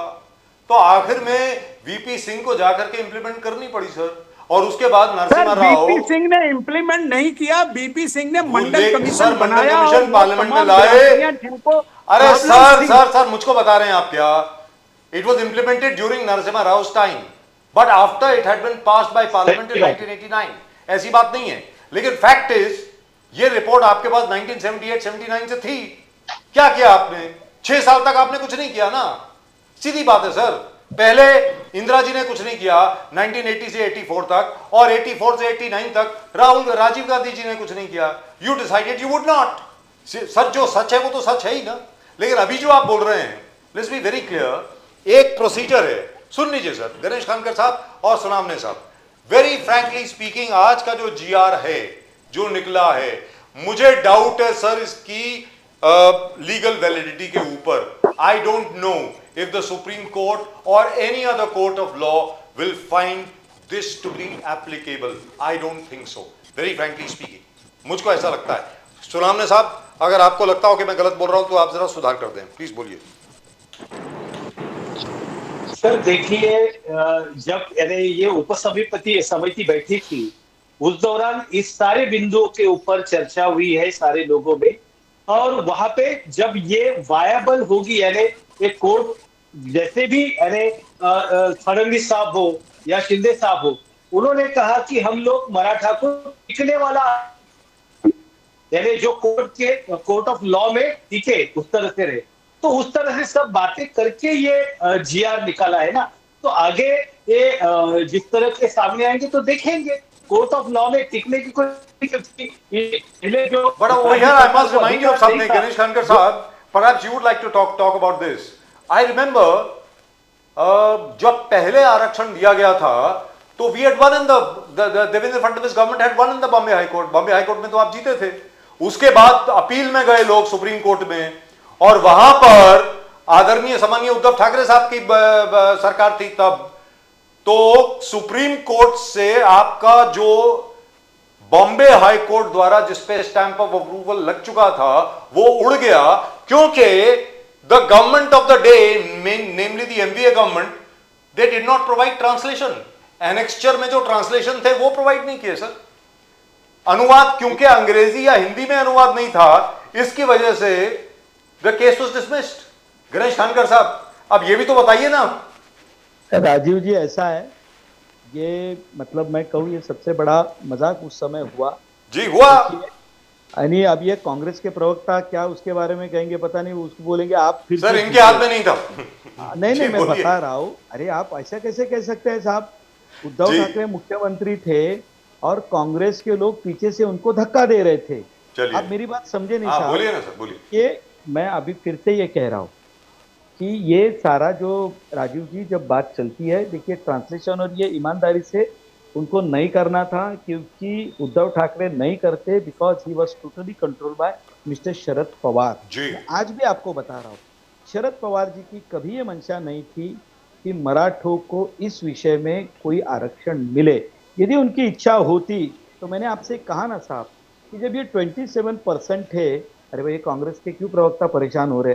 अरे थोड़ा रुकिए, शांत बैठिए, मेरी बात को सुन लीजिए। तो ये उस समय राजीव जी हो जाता यदि वो तय करते। इसलिए मंडल कमीशन की आपने जब बात की ना साहब, तो मंडल कमीशन के समय भी दिल्ली में मराठाओं के नेताओं ने तब प्रधानमंत्री विश्वनाथ प्रताप सिंह जी से बात की थी और उन्होंने क्लियर कट कहा था कि भाई जब तक आपके स्टेट से इसके बारे में कोई प्रपोजल नहीं आएगा, सेंटर इसमें डायरेक्टली इंटरफेयर नहीं कर सकता, जो हमारी संघ राज्य की पद्धति है राजीव जी। इसलिए मैंने एक बात कही कि कोई कास्ट किसी स्टेट में रिजर्वेशन में है तो किसी स्टेट में नहीं है। ये पूरे भारत में कहीं ना कहीं कोई अगड़ा होता है तो दूसरे स्टेट में वो पिछड़ा होता है। ये हम मजाक में कहते हैं लेकिन ये फैक्ट है, ये हमको मानना पड़ेगा। और ये इस बात को मैंने कहा कि विद डेटा ये आपको वहां प्रूव करना पड़ता है, वहां आपको स्टेटस दिखाना पड़ता है। जब आर्गुमेंट चलती है, आप अभी भी जो बात कह रहे हैं ना सर, जी। सुप्रीम कोर्ट में जाने के बाद में ये सारी बातों को स्टेट गवर्नमेंट को प्रूव करना पड़ेगा। करेक्ट। मैं बार बार ये कह रहा हूं, ये कांग्रेस की मैं भूमिका इसीलिए पूछ रहा हूं कि इनको इसके बारे में ना तो ज्ञान है ना इनको कुछ समझ में आ No, रहा I want to कि भाई- ask सोनवणे सर, सोनवणे साहब वही हाँ बोलिए। Let him finish. सोनवणे साहब, शरद पवार जी ने 2 दिन पहले कहा कि state has no role, state को कोई रोल नहीं है, न फडणवीस तय कर सकता, न शिंदे साहब तय कर सकता, न अजित पवार कुछ नहीं कर सकता। तो फिर ये क्या हो रहा है? मींस ये सब कंफ्यूजन का खानकर साहब ने एक्सप्लेन किया थोड़ा बहुत, but how do you see? Nambiar जी पवार साहब पवार साहब डेटा बहुत बड़े स्टेट को ही वरिष्ठ देना नेता पड़ता है। है, लेकिन वो समाज को क्यों गुमराह कर रहे हैं मुझे पता नहीं है। क्योंकि इस बात को लेकर कोई राजनीति करना नहीं चाहिए। वो खुद मराठा समाज से बिलोंग करते हैं और वो उनका कर्तव्य था कि ये जो गरजवंत मराठा जो बच्चे हैं पश्चिम महाराष्ट्र के, जो पिछले अनेक सालों से अपने आरक्षण को लेकर बात कर रहे हैं, तो हर बार शरद पवार जी ने उनकी जो है वो निराशा की है और ऐसा कुछ तो भी मुद्दा निकाल के किया हुआ है। और जब दूसरे लोग करते हैं तो तब शरद पवार जी आगे आकर उसके ऊपर राजनीति करना चाहते। इसीलिए तो मराठा समाज के जो युवा थे उन्होंने सुप्रियाताई फुले की गाड़ी को रोका गया, उनके ऊपर बॉटल फेंकी गई। इसका कारण क्या है कि मराठा समाज के लोग भी जान गए हैं कि शरद पवार ये मराठा समाज का अभी चेहरा नहीं रहे। तो निजामुद्दीन जी, लोग पहचान लिए आपके असली रूप, तो लोग बॉटल फेंकने लगे आप पर। क्या मुझे आप जाने की अनुमति देंगे Yes. Sir? Sir, thank you so much. You are going? I thought in the end we would discuss Mr. Trump. जाने के पहले मैंने सोचा था एक ट्रम्प साहब के बारे में भी बात कर लेते तो अच्छा रहता। मैंने आपके चैनल पे राजीव जी इसके पहले ही कहा है कि नो खाता नो बही, जो कहेंगे ट्रम्प चाचा वो सब सही। और कल जो चीन में आपने देखा होगा उसके बाद आप देखिए मेरी बात कितनी सच साबित हुई। Now we are on 7.8। ये भले कांग्रेस के 7.8%. That's right. ये But हमको actually झूठ speaking, बोले we are ये- more. ये- But हाँ, actually, लेकिन sir, this मैं is बता रहा not the correct figure. Let me tell you this is not the correct figure. This is not the correct figure because the informal economy has not been calibrated or calculated very well as yet. Let me tell you this in India. Actual growth is somewhere near 9 to 10%. ये आपको बता रहा हूं मैं। अगर 7.8% is the figure which has been released. Rajiv जी। जी बोलिए। ऐसा है कि देखिए मैं 7.8 पे हूँ और आप 10% पे हो, यानी कांग्रेस को आप इतना बड़ा धक्का दे रहे हो, ये सर- ठीक नहीं है। मैं फिर कभी आऊंगा तो आपसे डिस्कस करूंगा।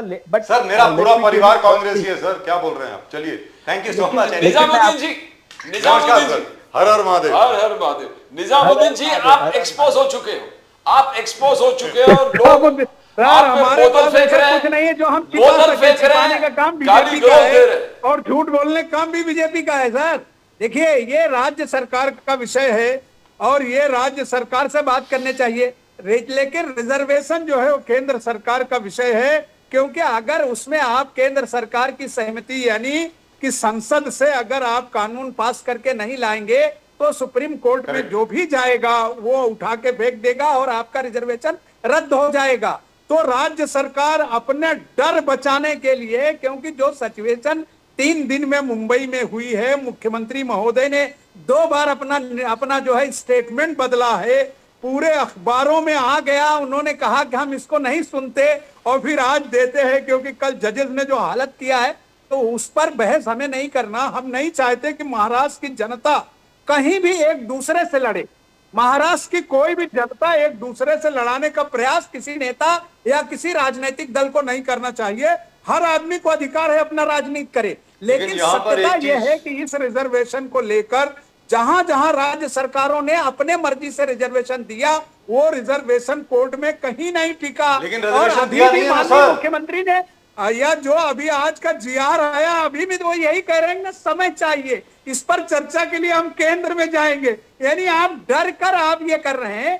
तो मेरा ऐसा बोलना है, पार्टी का निर्णय है सर कि अगर महाराष्ट्र की जनता के हित में कोई चीज है उसे अवश्य करना चाहिए, उसमें किसी राजनीतिक दल का लेकिन- दबाव या लेकिन उसको निजाम हम नहीं साहब, मानते, लेकिन यहाँ पर सवाल सिर्फ एक ही वो आएगा। काम आप करिए कि आपको आगे जाके बेइज्जत नहीं होना पड़े। निजाम जब साहब, राज्य यहाँ पे सरकार सवाल को सिर्फ ये एक पता है- आएगा, सिर्फ एक ही सवाल आएगा। सोनामने साहब मे और may not agree with me, I don't know. Nizam sahab और सोनामने साहब, यहाँ पर प्रश्न सिर्फ एक ही आएगा कि रिजर्वेशन पहले मिल चुका है, नया रिजर्वेशन आप नहीं दे रहे। प्लीज अंडरस्टैंड दिस, ये जीआर में कोई नया रिजर्वेशन नहीं दिया जा रहा, ये कुनबी रिजर्वेशन है। कुनबी रिजर्वेशन पहले से ही मौजूद है ओबीसी में। अब क्या किया गया है, यहां सवाल आएगा। सब मराठास को, जितने भी मराठा हैं, सबको उनकी परिभाषा कुनबी कर दी गई है, तो लिहाजा सब कुनबी कैटेगरी में आ गए। अगर कुनबी कैटेगरी में आ गए तो ओबीसी में अपने आप आ गए। ये है, यहां पर कोई सवाल सिर्फ ये पूछ सकता है कि ये भाई साहब ये फ्रॉड है, कि ये सब मराठा कुनबी कैसे हो सकते हैं, ये सवाल पूछा जा सकता है, क्योंकि कोई नया रिजर्वेशन नहीं दिया गया सर, सिर्फ मराठास को कुनबी कैटेगराइज कर दिया गया है, दैट्स इट। निजाम साहब, लेकिन फिर ये आंदोलन का विषय क्या था, जब उन्होंने तो ऑलरेडी कुनबी इशू करना तो चालू ही रखा था ना सर। नहीं, तो आंदोलन का विषय यही था। पिछली बार ये इस तरह का विषय आया था तो कई लाख सर्टिफिकेट कुनबी के इशू हुई है, महाराष्ट्र में इशू हुई है, सरकार ने इशू किए। लेकिन तो सभी सरकार को 2 बार अपनी भूमिका क्यों बदलनी पड़ रही? लेकिन सर मैं आपकी निजाम बात से सहमत हूं। साहब, जब पिछला आंदोलन हुआ तो आपको याद होगा कि राज्य सरकार ने निर्णय लिया कि हम इन सर्टिफिकेट को एक्सेप्ट करेंगे। सर्टिफिकेट बना के कलेक्टर को आदेश दे दिया, कलेक्टर ने सर्टिफिकेट बांटना शुरू कर दिया। 3 लाख के कुछ सर्टिफिकेट बटे थे, उसका डाटा आ गया। जब वो सारी चीज हुई थी तो फिर अभी सरकार को बोलने की जरूरत राइट, क्या सो लेट मी आस्क सोनामने फिर साहब। इससे बोलने क्या हो सकता है? जो चीज सोनामने हो साहब गया, बोलिए। हो गया। जी सोनामने साहब, देखिए, माननीय जो अपने आंदोलनकर्ता मनोज जरांगे पाटिल साहब जो है, जी उनकी एक ही मांग थी कि जो मराठा है वो कुनबी है, करेक्ट, और कुनबी होने के कारण हमको ओबीसी में से आरक्षण चाहिए। Yes. सिंपल बात थी। यस, और ये बात न विदर्भ की थी, ना खानदेश की थी, ना कोकर से समित थी। सिंपली बात ये निजाम का जो स्टेट था, हैदराबाद और उधर के साइड में का, मराठवाड़ा का उधर का, सतारा और पुणे ऑन, उधर के, पुणे ऑन, सतारा और हैदराबाद, जी हाँ ऑन पुणे और सातारा, जी, या उस टाइप का। तो वहां पे जो मराठा थे, उनको कुनबी की जगह मराठा उन्होंने जाति लगाई थी, और उन्होंने उसके पुरावे दिए थे कि गैजेट में जो बना हुआ है उसके लिए 1834 या 1838 का, उसमें हमारी जो नोंद है वो कुनबी करके है, और हमको वही नोंद वापिस दे दी जाए और उनको ओबीसी करके ही कर दिया। वही सरकार ने किया है, बाकी दूसरा क्या किया है? करेक्ट। बट सोनामने साहब, इनका कहना है कि जो भी आपने किया वो इलीगल है, it will not stand the scrutiny of law, it will fail. That's what Nizamuddin साहब says. अभी कांग्रेस लीगल और इलीगल की बात करे तो मुझे हंसी आएगी। सारे इलीगल काम तो कांग्रेस ने कर चुके हैं, इसीलिए तो जनता ने उनको वो सत्ता में से हटा दिया, और अभी ये सत्ता से जाने के बाद में वो संविधान की लाल किताब लेकर, और हम संविधान के साथ में लोगों को मूर्ख बनाते घूम रहे हैं नेता। उनको समझना चाहिए कि भाई अभी जब उनको अड़चन में आती है तब संविधान सामने आता है, जब अड़चन निकल जाती है तब संविधान कहीं रहता नहीं उनके पास। ये दोगली बात करने वाली कांग्रेस है। इन्होंने हमेशा बहुजन, दलित, अल्पसंख्यक, इन लोगों का फायदा उठाया है और सत्ता का दुरुपयोग किया है। ये 60 साल की राजनीति का पूरा लेखा जोखा हर आदमी जानता है। You know, I want to ask you, सोनामने साहब, पॉलिटिकल सर्कल में बहुत चर्चा चल रहा है कि शिंदे साहब बहुत नाराज है और आंकड़ा दे रहे हैं कि 4 important meetings including cabinet meeting Shinde साहब ने नहीं बैठे, यानी बॉयकॉट किया नहीं किया, बट लोगों का कहना है कि बॉयकॉट किया, इंक्लूडिंग मीटिंग सह्याद्री में मीटिंग था, बोलते 13 तारीख को नहीं बैठे, 19 तारीख को नहीं बैठे, 22 तारीख को नहीं बैठे। तो क्या शिंदे साहब नाराज है? यही है कि कैसे देखते हो? नहीं साहब, शिंदे साहब ये महाराष्ट्र के और देश के नेता बन चुके हैं, और उनकी इंपॉर्टेंट थी, और उनके इधर वो हमेशा गणपति में अपने गांव में, दरेगांव में, पिछले 10 साल का भी रिकॉर्ड आप निकालोगे तो गणपति के समय में उनके वहां पे जो गांव है, दरेगांव और अवाई के आसपास में, उनके यहाँ पे गणपति के लिए हमेशा जाते हैं। और नाराज होने की क्या बात है, जब हमारे मंत्री वहां पे एक कैबिनेट में सहमत हो रहे हैं, वहां पे बातचीत कर रहे हैं, चर्चा में हिस्सा ले रहे हैं, सहमति और अपनी असहमति दोनों भी जता रहे हैं, इसमें चर्चा कर रहे हैं, तो ये जो बातें हैं, तो ये बातें कोई बराबर नहीं है। ये तो क्या है, शिंदे साहब अभी महाराष्ट्र और देश में हर जगह पे एक नया उभरता हुआ नेतृत्व, सबकी आशाएं उनके पास से है, तो उनका नाम आता है तो लोग उनको लेकर लेकिन सर एक और रूमर फैला हुआ है, ऐसा कुछ नहीं। सर एक और रूमर फैला हुआ है, सुनावने साहब इसको जरा सीरियसली लीजिए। ये सुनने में आया कि भारतीय जनता पार्टी ने तकरीबन आपके जितने भी एमएलए हैं तकरीबन सबसे बात कर ली है, और हो सकता है कि अगले 6 महीने में या 1 साल में एकनाथ शिंदे साहब की पार्टी से आधे से ज्यादा लोग बीजेपी में शामिल हो जाएं।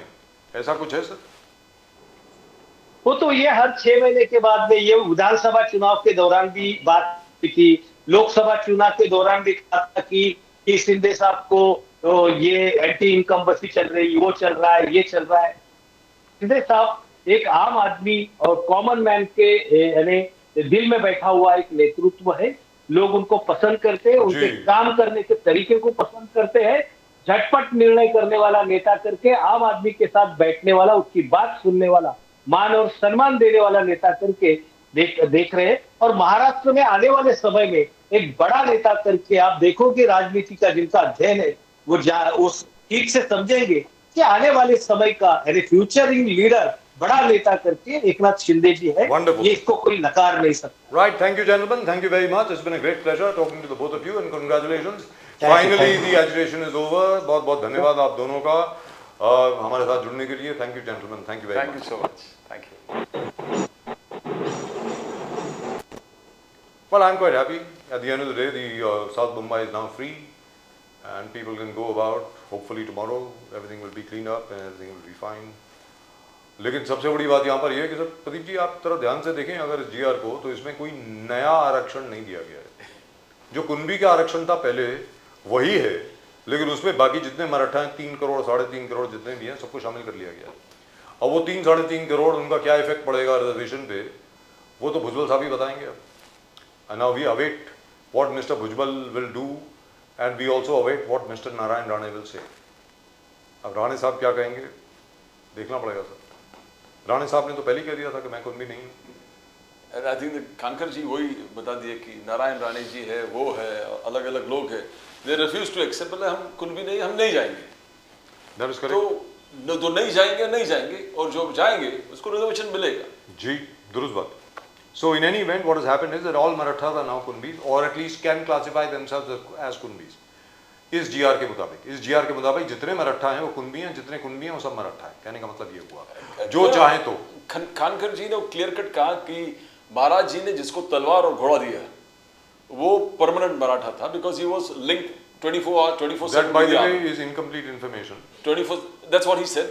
And he said जो बाकी के फार्मर्स थे जो 6 महीने खेती करता था, 6 महीने यहाँ पर जाते थे, they got the Kunbi status and they are getting the reservations. Most of these guys had to pay for their own horse or Yes. pay for the sword themselves. By the way, that's what used to happen in any event. And वो लगान में से charge होता था sir बाद में, क्योंकि the state at that time, the treasury at that time, Chhatrapati Shivaji Maharaj की इतना पैसा नहीं था कि हर एक को तलवार दे सके। Swords used to cost a lot of money. Forging swords was a specialized skill. So as a result of which, usually they used to be given a spear. जो भाला होता था वो बड़ा आराम से बन जाता था। लकड़े के ऊपर आप एक sword टाइप चीज, एक चाकू टाइप चीज लगाते हैं, वो अपने आप भाला हो जाता था। लेकिन as far as the horse is concerned, horses were also very very expensive. So all this had to be paid for, and most of the people who joined, they had to pay for it in some form or the other. But in any event, that's a separate issue. All I'm saying is, I hope this works. I hope 2 months later we are not faced with a new disaster, and I hope 1 week later, एक हफ्ते के बाद, मैं उम्मीद करता हूँ कि भुजबल साहब की जो समता परिषद है या भुजबल साहब की जो ओबीसी ऑर्गेनाइजेशन है, अदर बैकवर्ड क्लासेस की जो ऑर्गेनाइजेशन है, वो भी इसी तरीके से आज़ाद मैदान पर कूच ना करें। अगर वो हो गया तो Mumbai will become a huge battlefield. Interesting times where Maharashtra is concerned. That's right. Well, that's just about it. And before we go, we must tell you again, Mr. Modi has tripped Trump. और प्रदीप जी सबसे अजीबोगरीब बात यह है कि Trump के जो आसपास के लोग हैं वो कह रहे हैं कि देखो साहब ये डिक्टेटर्स के साथ खड़ा हुआ है। अरे ट्रम्प साहब खुद क्या कर रहे हैं? क्या कर रहे थे और खुद ही जाना चाहते थे, और खुद ही गए थे पुतिन के पास जी, खुद ही जा रहे थे कि I want to have a good talk with the Chinese president, I want gonna talk to him. और सबसे वाहियात बात क्या है कि भारत के खिलाफ आपने 50% टैरिफ लगा दिए हैं और चाइना के खिलाफ जो टैरिफ लगाए थे वो आपने सस्पेंड कर दिए हैं। मतलब he scared of China very clearly, सीधी सादी बात है। और जहां तक रशिया का सवाल है, रशिया ने अभी तक सीज फायर नहीं करी। कीव जो कैपिटल है यूक्रेन का, उसके ऊपर दोबारा जबरदस्त हमला हुआ है आज सुबह। और ट्रंप साहब ने यह कहा था कि और सेकेंडरी सैंक्शन वो लगाएंगे रशिया के खिलाफ। और रशियन प्रेसिडेंट जो है Vladimir Putin, joint press conference में अलास्का के कैपिटल एंकरेज में उन्होंने ट्रंप के सामने यह कहा कि 2025 में रशिया और अमेरिका का ट्रेड 25% बढ़ गया है। I thought that Russia was banned from all trade with America. Putin साहब खुद बोल रहे हैं that we have increased trade with the US by about 25% and Trump said nothing. So ऐसा है साहब, मोदी जी ने मना कर दिया साहब कि मैं आपको नोबेल पीस प्राइज के लिए नॉमिनेट नहीं करने वाला, क्योंकि आपने पाकिस्तान के साथ जंग नहीं लड़ाई। मैं खुद दावेदार हूं। No, I'm just trying to, because Modi also is ambitious. Prime Minister Modi. Why not? He's come ambitious. And Pradeep ji, why should he tell a lie on behalf of Trump? Yes, yes. When did Trump stop the war between Pakistan and India? The Pakistanis themselves say that Trump didn't do anything. That's what that Dar says, Ishaq Dar, जो इनके वो Deputy Prime Minister वो खुद बोलते हैं। He has said it on the floor of their house. Now, I don't know. I mean, this is crazy, absolutely crazy what is happening right now. But anyway, the Americans have voted for him, so he's their president. He's not our president. I think he should realize that, and all Americans should realize that. Trump is your president, not the Indian president. We have a prime minister. And we don't give a damn what you think of us. Let's be very clear. And you cannot treat the fourth largest economy the way you think you can treat that Asim Munir like that. But you can't treat the Prime Minister of India the way he has to be respected. He is not only the largest country in the world, population-wise, also the fourth largest economy in the world. Fourth largest economy and the largest democracy. Largest and fastest growing economy. And you are in bed with a terrorist state like Pakistan, with an autocratic state like Pakistan, with a terrorist in chief, Asim Munir, being invited to the White House for luncheon twice, and you dare to point fingers at us? Listen, as far as you are concerned, you can do whatever the hell you want. You like this guy who's on screen right now? God bless you. That's all that we can say. That's all that we can say as far as Mr. Trump is concerned. And he'll be remembered as the most clownish president America ever had. The man who ruined America. I hope he managed to finish his term, because the way things, the entire US is getting hostile about him. The Congress says, what are we for? The courts have been pointing questions at his decisions. So he's finding rebellion within the country. And he's sending the army. He's sending the army and the National Guard to various cities. And they say he's the president of a democracy. I didn't even know. I mean, looking at the way Trump is behaving, you would never know that America is actually a democracy. Is that the way a democracy behaves? Trump is today the emperor of USA. You exchanged the British king for Trump. That's what you did. Trump has crowned himself king, and all the Trumpers, they're all applauding. That's what they're doing. Trump साहब ने अपने आप को राजा घोषित कर लिया है America का, और अमेरिका की सरकार बिल्कुल उनके सामने हाथ जोड़ के खड़ी है कि भाई साहब आप और हमें हुक्म दें, हम और क्या करें. That's what is happening. Now, doesn't work in India. Hindustan में, for example, Pradeep ji, Modi ji had brought 3 farm laws, right? They had to be withdrawn. Notwithstanding the fact that Mr. Modi had 303 seats, 303 seat थी BJP की. They still had to be withdrawn. They still have to backtrack. सीधी बात है. किसकी बात कर रहे हैं आप? कौन सी डेमोक्रेसी? ये लोकतंत्र है क्या? अमेरिका लोकतंत्र नहीं है. एक जमाना था कि अमेरिका लोकतंत्र था. यानी there was a time when America or American democracy was held up as an example to the rest of the world. What are you going to hold up as an example today? Trump? You got to be kidding me. I mean, all the US presidents हमने देखा who talks about noble deals, noble talking about torchlight of democracy, liberty, justice, equality, fraternity, ऐसे बड़े बड़े बातें. I never heard any US president fall to such low. The language, the discourse, the threats, the perception. I mean, it is never not the US president at all. As you said, local gunda जिस प्रकार से बात कर रहे हैं. He's talking like a street. He's talking like a street hoodlum. That's what he's talking like. And you know what happens to street hoodlums? You remember what happened to Atiq, and you remember what happened to Afroz and Ashraf and people like that? Well, all the very best. Hindustan में हमारा जो गुंडा act है ना, आगे मैं कुछ बोलना नहीं चाहता. चलिए, that is just about it. Subscribe to, you forgot that. Yeah, we will talk about that. Just 1 minute. Just चलते एक बार फिर मनोज जरंगे पाटिल साहब को ये चाहिए था कि जितने कुनबी हैं उनको मराठा घोषित कर दिया जाए, जितने मराठा हैं उनको कुनबी घोषित कर दिया जाए. वो उनको मिल गया है इस गवर्नमेंट रूलिंग के तहत, इस गवर्नमेंट रेजोल्यूशन के तहत, जिसकी वजह से उन्होंने जूस पी लिया. किस चीज़ का जूस है वैसे? I am not sure what it is. Anyway, he is drunk something, some water. I think it's got sugar in it. So that's just about it. So congratulations, South Mumbai is free. And thankfully, the cops whose leaves had been cancelled will be able to go back home and celebrate Ganpati. And अभी तक अगर आपने channel को subscribe नहीं किया है साहब तो कर लें प्लीज. चैनल को The सब्सक्राइब fastest करें. growing channel of the nation. Nation Now. Nation Now. And remember, Nation Now is always with you. हमेशा आपके साथ. और यहाँ पर हमेशा सच बोलते हैं. घंटी भी बज गई साहब, याद रख लीजिएगा. और अपने कमेंट जरूर भेजें. Do send your comments. We are always with you. और प्रदीप जी और मेरी तरफ से आप सब लोगों को और नेशन नाउ की पूरी टीम की तरफ से आप सब लोगों को नमस्कार. जय हिंद, जय महाराष्ट्र, जय भवानी, जय शिवाजी, वंदे मातरम. Vande Mataram. भारत माता की जय. जय हिंद. Jai Hind.